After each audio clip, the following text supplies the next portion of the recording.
Music is the organisation of sounds and silence. These sounds and silences exist in time.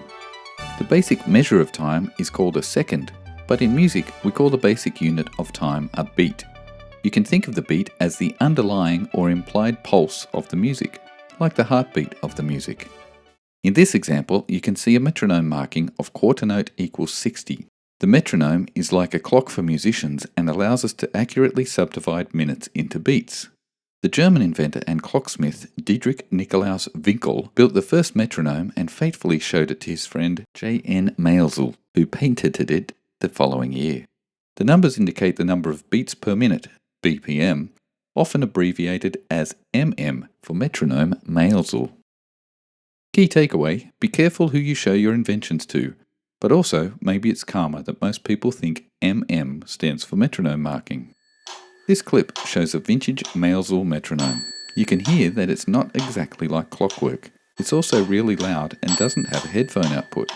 Fortunately, we now have digital metronomes which are also called clicks or click tracks, but Maelzel lives on in the icon used by software to represent the click track.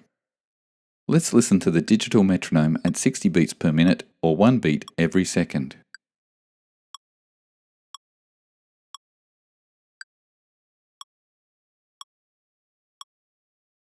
We use notes to represent sound and rests to represent silence. The most common note used to represent 1 beat of sound is the quarter note. We use a quarter rest to represent a beat of silence.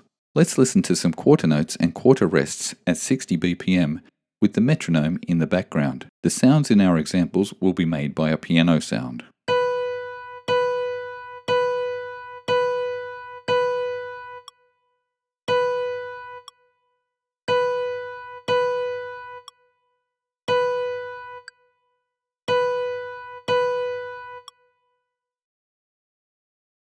To represent sounds or silences that last for 2 beats, we use half notes or half rests.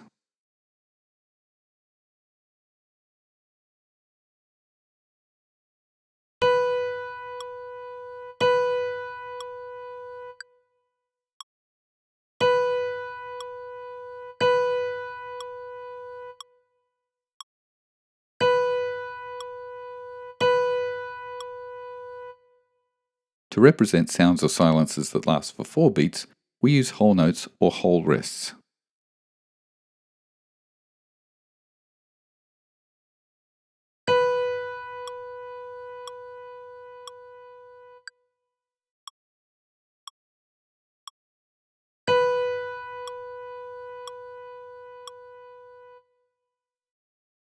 Another way to think about notes is from longest duration or length to shortest duration.